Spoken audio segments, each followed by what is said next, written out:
Hi there, I'm Charlene Dagan and welcome to 5 Minutes of Family History. This week we're discussing how to use record hints in FamilySearch. A record hint is a notification from FamilySearch that a recently digitized record may be a match for one of your ancestors.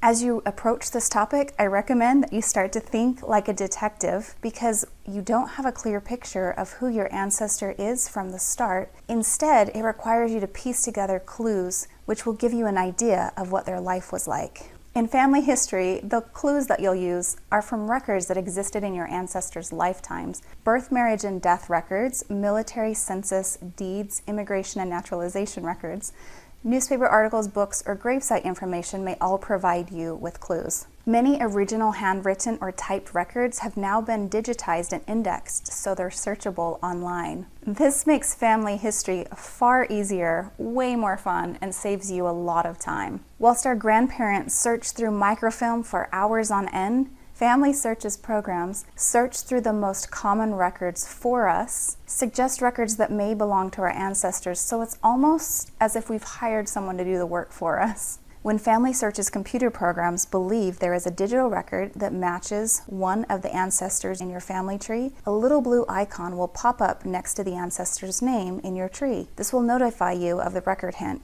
You can also see record hints in the recommended tasks section of the homepage. Not every hint you receive will belong to your ancestor, so it's up to you to carefully evaluate each hint. The number one skill for you to develop is to learn how to carefully evaluate each hint to make sure that this digitized record belongs to your ancestor and is for the correct person. I strongly encourage you to start with hints for your parents and then your grandparents, as these are people you likely knew. This will help you more easily evaluate the information in the hint, and it allows you to build your evaluation skills and confidence gradually. I recommend viewing your tree as a fan chart to find hints for the closest generation. To do this, click on the drop-down menu in the upper left-hand corner and select Fan Chart. Then select the number 7 at the top to view 7 generations, and on the far left, click the minus sign to zoom out. The circle in the center is you. Then each subsequent layer represents the next earlier generation. Select Research Helps on the left-hand side. You'll notice some ancestors are now shaded blue, red, or purple.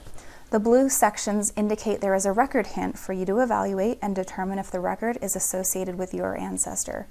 To evaluate a hint, select the blue shaded relative who is the closest generation to you by left-clicking on the box and then on their name. On the far right-hand side under Research Help, the record hint indicates what type of record is available. Left-click on the record hint, then click Review and Attach. Notice the information on the left side is the information from the digitized record, and the information on the right side is the information you entered into your family tree. It's important to evaluate each hint carefully. Focus on the following 5 areas when evaluating hints. Number 1, do the names match? If the name is not at all the same, this is not likely your ancestor. If the name is similar, but is spelled slightly different, this could still be your ancestor, as not everyone was literate centuries ago, or immigration officials may not have known how to spell foreign names. For females, remember in your records, they're listed by their birth name, and the record you may be reviewing may be after they were married, so compare the husband's name to see if it matches. Oftentimes, people automatically attach records just because the name matches. Although an ancestor's name looks unique to you, in reality, that name was likely one of the most common names of the time period, and there were likely dozens of people with the same name. So before you declare it a match, evaluate the next 4 areas first.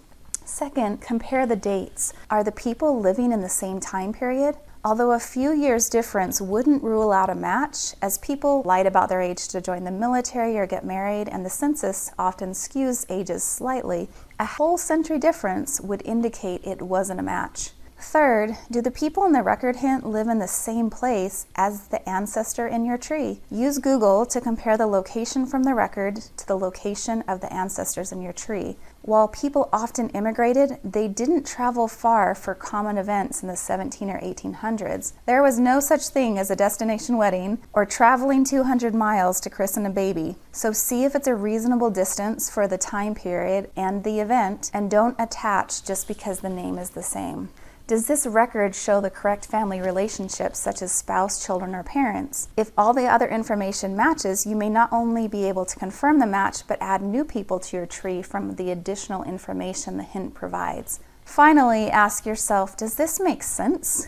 Grab your calculator, calculate ages, and ask if it makes sense. A woman can only have a baby between roughly 12 to 55, so if she is outside this range, or if she's already dead, a child's birth record isn't hers. If a boy is 8, a marriage record wouldn't make sense, and if a record puts your ancestor at 120 years old, that also would not make sense. If, after evaluating these 5 areas, the information all indicates this record belongs to your ancestor, add any information to your tree that is new, then give a reason you are attaching this record and click Attach. When we attach records to our ancestors, the record hint is converted into sources in our tree. Some record hints appear to be duplicates, however, they are most often different records that contain the same information. If they are accurate, I recommend linking each of these to your ancestors, as it increases search accuracy for future records. If you're sure this record is not for your ancestor, click Not a Match. As you get further back in time, there may not be enough information to make an educated decision on that hint, so you may need to wait and reevaluate that hint at a later date. With every hint that you evaluate, you become more skilled at evaluating hints, it becomes easier, and the decision-making becomes a little less scary. So your homework this week is to evaluate 3 record hints each day. This should only take you around 5 minutes. Please subscribe below for notifications of new videos, and I hope you have a fantastic week. See you soon.